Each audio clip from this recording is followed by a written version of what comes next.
다음과 같은 무역 변화가 유럽 경제에 끼친 영향으로 옳지 않은 것은 천천히 읽고 여러분 해석하면 돼요.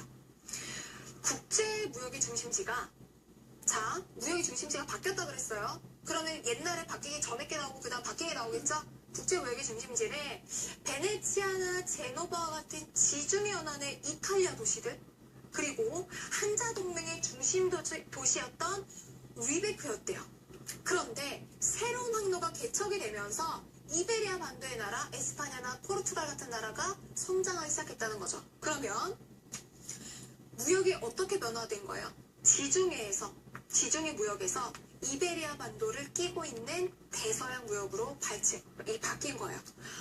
왜 이런 변화가 생긴 거예요? 신항로 개척으로 인해서. 그러면 이 신항로 개척으로 인한 무역 변화가 유럽 경제에 끼친 영향, 신항로 개척의 결과에 대해서 묻고 있습니다. 가장 많이 나오는 시험 유형이에요. 1번부터 볼게요. 옳지 않은 것.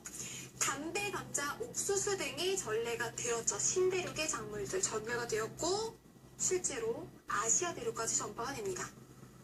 2번. 길드가 상품 생산을 주도하기 시작하였다. 잘 보세요 여러분. 신항로 개척 16세기, 이거는 자본주의 시작과도 같았어요. 무슨 혁명? 상업혁명. 상업혁명 발전하기 시작을 하면서 매뉴팩처를 통해서 점점 뭐를 통해서 나가는 거예요? 자유로운 시장. 그러니까 보호에서 자유로 나아가는 그런 과정이었습니다. 이때는 어때요? 길드처럼 제약을 막 가하는 게 아니라 이 새롭게 성장하기 시작한 시민들, 부르주아들에 의해서 이런 것들이 약화되기 시작했죠. 길드가 상품 생산 주도한 건 언제 여러분? 11에서 13세기 이 십자군 전쟁에 영향을 받아서 그때 발전을 했던 거잖아요. 세계를 잘 파악해 보시면 됩니다. 옳지 않은 거 정답 2번이네요. 3번. 대량의 금, 은이 유입돼서요. 물가가 폭등했다. 물가가 올랐다는 얘기는 화폐 가치는 폭락했다는 얘기죠. 무슨 얘기? 가격혁명. 옳은 설명이고요. 대서양을 중심으로 한 상강무역이 전개가 되었죠. 5번. 상공업에 종사하는 계층의 경제력이 강화가 됐겠죠. 정답은 2번입니다. 좋은 문제고요 여러분. 신한도 개척이니까 랭크는 B예요. 퐁당퐁당 정도 아니더라도 자주 출제가 되는데 최근 5년치에 거의 보이지 않고 있기 때문에 여러분들 좀 더 주의 깊게 봐주시길 바랍니다.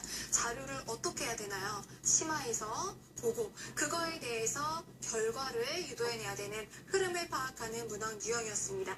이거의 결과를 물었으니까요. 마지막이 아니죠. 3번 들어올게요. 3번. 다음 자리에 나타난 사건의 결과로 옳은 것을 보기 위해서 고른 것을.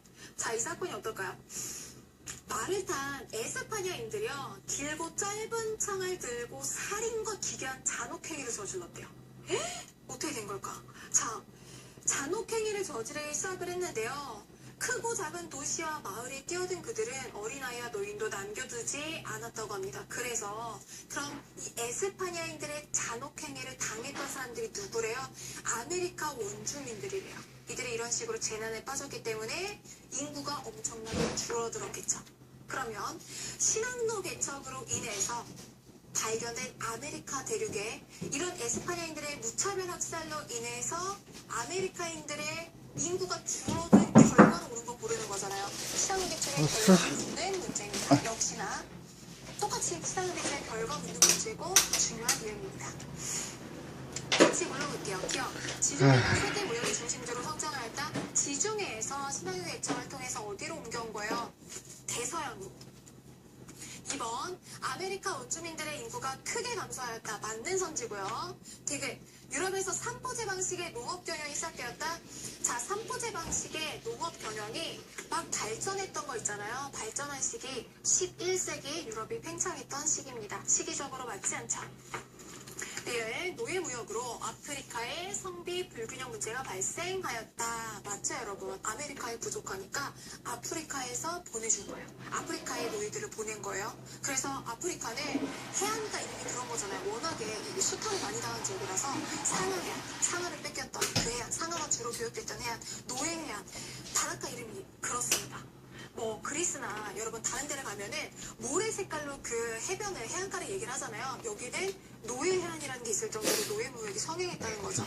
정답은 니은 일찍 왔네. 4번이고요.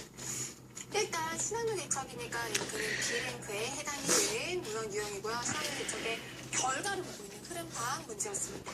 다음 문제 들어가 볼게요. 4번입니다. 밑줄 친 그녀에 대한 옳은 설명을 보기 속으로 것은 그녀는요. 튜더 왕조의 헨리 8세와 정말 바람둥이였죠. 헨리 8세와 두 번째 왕비인 엠블리 사이에서 태어났대요. 잘 알죠 여러분? 누구예요? 엘리자베스 1세. 아빠의 그 바람기 그리고 이런 좀 냉정한 냉혹한 모습을 봐서 그런지 끝까지 처녀로 남았죠. 처녀왕으로 결혼을 하지 않고 지문 국가랑 결혼을 했다고 했던 엘리자베스 1세는 지금의 영국을 만들었다고 해도 좋을 정도로 엄청난 업적들을 많이 남기게 됩니다. 자, 엘리자베스 1세라는 거를 또 알려주는 힌트가 있죠. 뭐라고 되어 있어요? 그녀의 오랜 치세는 영국의 절대주의의 전성기를 마련했다. 그래서 영국 사람들은 지금도 여러분 여자가 통치하는 것에 대한 긍정적인 생각이 있어요. 왜냐면 주로 그 빅토리아 여왕이라던가 엘리자베스 1세나 여왕이 통치했을 때 가장 번성했던 그 시기였기 때문에 여자의 통치, 그 여왕의 통치 시기에 대한 향수가 있습니다. 그래서 절대주의 전성기를 마련을 했고요. 아버지가 영국 국교에 이 수당법 선포했잖아요. 그 딸이었던 엘리자베스 1세는 통일법을 이제 발표를 해가지고 영국 내 모든 교리, 의식들을 통일하는 그런 모습을 보였습니다. 엘리자베스 1세에 대한 옳은 설명 골라볼게요. 기업, 공인도회사를 설립했죠. 영국이 최초였어요. 네덜란드 아니에요, 여러분? 1600년. 딱 17세기 떨어진다 했죠? 니은, 계몽전제 군주, 어디에서 나오는 거예요? 군주가 국가의 절대안정을 끌어나가야 되는 동유럽이죠. 영국은 서유럽이죠, 여러분. 기억 맞는 선지고요. 디귿 볼게요. 에스파냐 무적함대 격파했습니다. 정답 기억 디귿이네요. 리을, 흑해로 진출하고 알래스카 획득한 사람 누구였어요, 여러분? 예카테르나 2세. 러시아죠. 정답은 기억 디귿이고요. 2번입니다.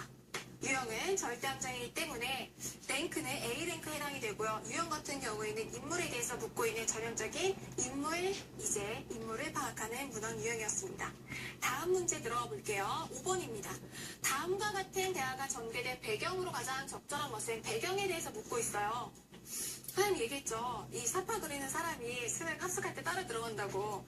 굉장히 비슷하게 그리고 있잖아요, 여러분. 요 다리 모양, 요 머리 모양 누구를 딱 생각나게 하지 않나요? 태양왕. 관련해서 한번 볼게요, 여러분. 콜베르가 나왔네요, 여러분. 끝났어요. 루이 14세죠.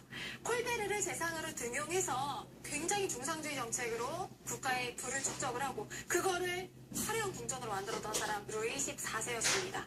자, 그럼 콜베르가 뭐라고 하는지 볼게요. 국가의 강함, 부여를 결정짓는 것은 오직 그 나라에 있는 은혜 아니다. 중상주의를 얘기하고 있는 거죠. 은이 금은을 얘기하니까 중금주의를 얘기를 하고요. 콜베르를 치면 뭐가 나와요? 중상주의가 나올 정도로 콜베르주의가 중상주의라고 나올 정도로 중상주의 최초를 시행을 했던 사람입니다. 17세기의 일이었죠. 중상주의 생각을 하면 되고 여러분 배경 맞는 거 한번 골라볼게요. 1번 프랑스 혁명이 발발하였다. 지금 이거 몇 세기예요? 17세기. 프랑스 혁명 18세기. 배경으로 당연히 맞지 않고요. 2번 오스트리아 왕위 계승 전쟁이 일어났다. 어디에 관련된 내용이냐? 자, 마리아 테레지아 여왕이 절대 국가의 왕이 될 수 없다라고 생각을 했던 프리드리 대제. 그러니까 프리드리 대제와 마리아 테레지아와의 싸움이었잖아요. 프로이센과 오스트리아의 싸움, 프랑스와 관련이 없습니다. 3번 레판토해전의 패배로 재정 위기가 발생하였다. 레판토해전의 패배로 재정 위기가 발생한 나라 에스파냐였죠. 4번 신한문 개척을 위한 항해가 경쟁적으로 전개되었다. 그런데 프랑스보다는 이 경쟁적으로 전개된 건 포르투갈과 에스파냐였죠.